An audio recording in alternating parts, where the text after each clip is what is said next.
Hello students, एक बार फिर हम नई चीजों के साथ। अब तक बेटा हमने अकाउंट के बेसिक 2 लेक्चर्स लिए हैं, लेक्चर नंबर 1 और लेक्चर नंबर 2।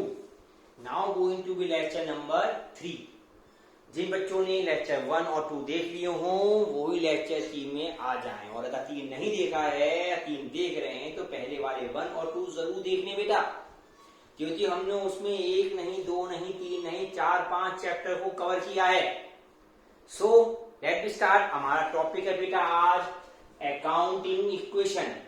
हमारे अकाउंट में सबसे जबरदस्त, सबसे प्यारी चीज पूरे अकाउंट की mother, this is accounting equation. Accounting equation कहती है, वो इस पर बेस्ड है dual aspects concept.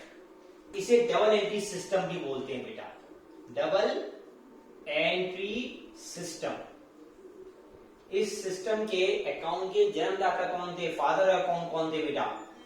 Father of account हमारे फ्रांस के आदमी थे और उनका नाम था Luca Pacioli. So father of account France के आदमी थे लूका पैशोलाई। उन्होंने कॉन्सेप्ट दिया डबल एंट्री सिस्टम और में से ड्यूल एस्पेक्ट्स। ये कहता है जिस तरह हमारे हाथ 2 हैं, हमारे हाथ में भगवान ने 2 हाथ दिए हैं और सभी को दिए हैं और हर चीज बैलेंस्ड है, इक्वल है, तो ऐसी ड्यूल एस्पेक्ट कहती है जितनी भी टोटल एसेट्स होती हैं वो टोटल लायबिलिटीज के बराबर होती हैं, है ना। सो लायबिलिटी 2 तरह की होती हैं, इंटरनल और एक्सटर्नल, घर वाली और बाहर वाली। इसका मतलब यही समझे, इंटरनल का मतलब है ओनर ने इन्वेस्टमेंट किया है, that is known as capital. पहले वाली सभी वीडियो आपने देखी हो, फर्स्ट और सेकंड, तब ये कैपिटल मैंने डिटेल में समझाई है। एक्सटर्नल मतलब बाहर वाली, दैट इज लायबिलिटीज। एसेट्स 2 तरह की होती हैं, मैंने पहले इसमें 3 तरह कही है, मोस्टली 3 ही होती हैं, लेकिन बाकी यहां समझाने के लिए मैंने कहा है एसेट्स में फिक्स और करंट। तो अल्टीमेटली टोटल एसेट्स बराबर होती है कैपिटल प्लस लायबिलिटीज। मैंने दूसरे लेक्चर में स्पेशली कहा है जब भी अकाउंट में बात लायबिलिटी की होती है तो इसका मतलब है एक्सटर्नल लायबिलिटी, है ना। सो इसे शॉर्ट में ले सकते हैं, TA is equal to capital plus liability and that is known as, इसे बोलते हैं अकाउंटिंग इक्वेशन। आज इसी चीजों को डिस्कस करेंगे हम। ये किस पर बेस्ड है? ड्यूल एस्पेक्ट्स पर या double entry system. Double entry system कहता है जो भी लेन देन होते हैं उसके डबल इफेक्ट होते हैं और वो कैसे देखने हैं आज हम उसको आपके सामने ध्यान से देखेंगे। सो इसे बच्चों इसका स्क्रीनशॉट ले लें और फिर ध्यान से सुने। ओके स्टूडेंट्स, आज हम इन चीजों को अकाउंटिंग इक्वेशन में फिल करके देखते हैं। देखिए बेटा, कुछ सेंटेंस हमने लिखे हैं, इसे बोलते हैं बिजनेस ट्रांजैक्शन। पहले का है star business with cash ₹1 lakh. 1 lakh से हमने बिजनेस शुरू किया। परचेज बिल्डिंग, परचेज गुड्स, सामान बेचा और टेक लोन, बैंक से लोन लिया। तो देखो इन सब में 2 बातें जरूर होंगी। यही कहता है डबल एंट्री सिस्टम कि हर ट्रांजेक्शन में कम से कम 2 बातें जरूर होंगी। जब आप बिजनेस शुरू करते हैं कैश से तो तुम्हारे पास आया क्या? तो आया है कैश, तो हम कैश में कर देंगे प्लस 1 लाख। और ये कैश किसने दिया? ये पैसा किसने इन्वेस्ट किया है? ओनर ने। तो ओनर में हमने कर दिया प्लस, लायबिलिटी में कुछ नहीं। कैपिटल प्लस क्यों बेटा? ओनर जब पैसे लगाता है हमारे पास, बिजनेस के पास पैसा आया और वो पैसा किसने दिया है? ओनर ने। तो ओनर ने कैपिटल को लगाया, मतलब बिजनेस में कैपिटल इन्वेस्ट की, मतलब इंक्रीज हो। क्लियर? परचेज बिल्डिंग, हमने बिल्डिंग खरीदी, हमने मतलब बिजनेस ने। तो बिजनेस के पास कुछ आया और कुछ गया। बिल्डिंग खरीदी, आई बिल्डिंग, गया क्या? कैश। तो कैश जाता है तो कैश में से क्या कर दिया? माइनस, क्योंकि गई हमारे पास। और हमारे पास एक नई चीज आ गई तो यहां पे सब हेड बन गया बिल्डिंग। बिल्डिंग में क्या कर दिया हमने? प्लस, क्योंकि बिल्डिंग हमारे पास आई है।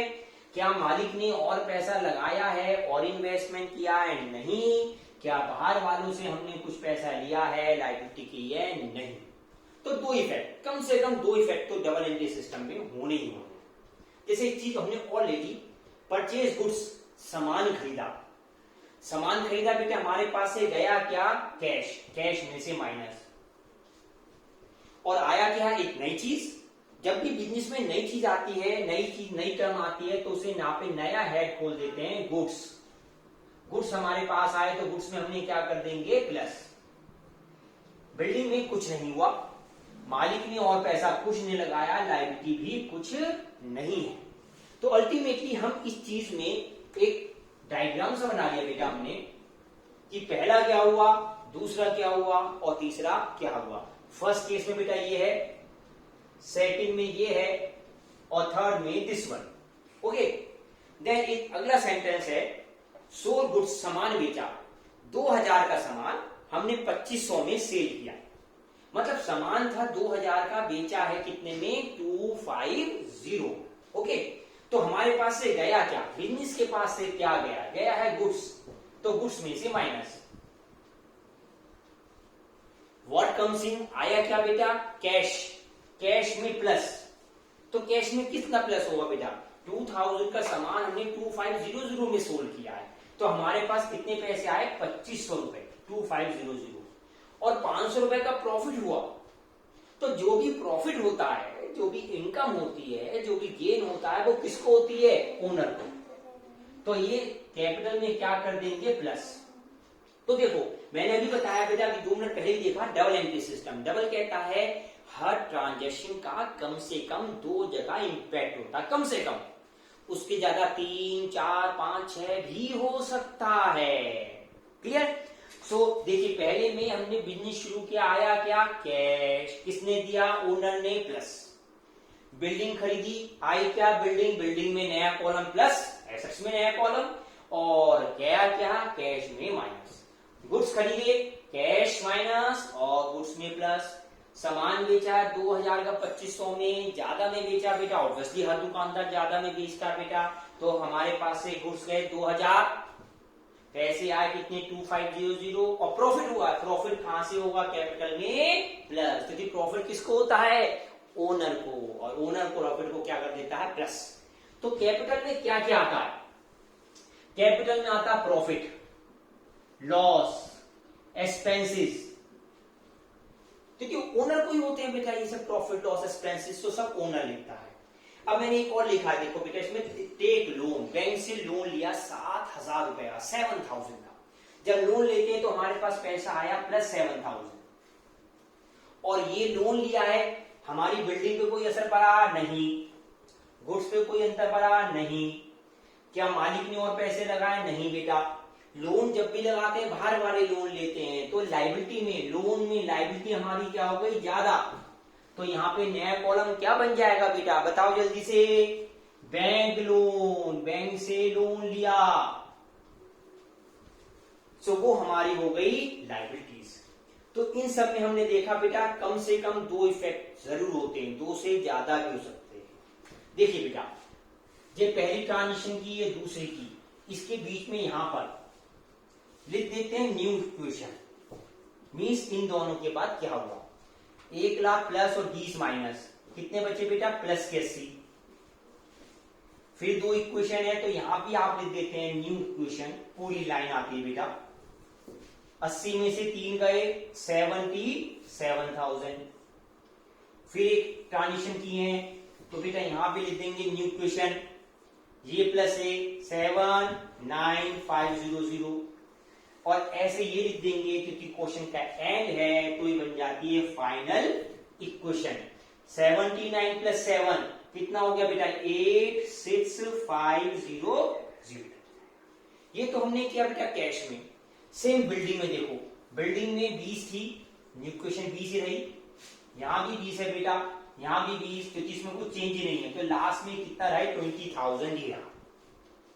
ऐसे देखिए गुड्स को अकाउंट में गुड्स भी कह सकते हैं या स्टॉक कह सकते हैं बेटा, अभी बताया था मैंने। तो स्टॉक पहले 3 का था बेटा, न्यू इक्वेशन 3, 2 माइनस की बेटा 1 बचे, और यहां पे कितना रह गया 1, मतलब हमारे पास गोदाम में कितना पैसा है, कितना स्टॉक है, सब पता चल रहा फाइनल इक्वेशन में, कि कैश है इतना, बिल्डिंग है इतनी और स्टॉक है दिस वन। कैपिटल में देखिए बेटा पहले 1 लाख थी, यहां भी 1 लाख है, प्लस 500 किया तो आ गया 10500 और यहां पे आ गया 10500। बैंक लोन पहले कुछ नहीं था बेटा, केवल लास्ट में प्लस 7000। तो अल्टीमेट अकाउंटिंग इक्वेशन क्या बताता है, जो कुछ लेन देन हो वो सब हमारे फाइनल इक्वेशन में आ जाते हैं। आपको ये सब क्लियर हो गया बेटा? ओके स्टूडेंट्स, आपने बेटा अकाउंटिंग इक्वेशन का ये बेस देखा, ध्यान से कीजिएगा, ध्यान से करिएगा बेटा, बहुत इजी है। बेसिक क्या ध्यान रखना है, हर ट्रांजेक्शन्स में कम से कम 2 बातें जरूर होंगी। आप बेटा ध्यान से इसका स्क्रीनशॉट ले लें, होप सो स्क्रीनशॉट मैंने ले लिया होगा। Okay, good day, good luck, फिर मिलते हैं, बाय।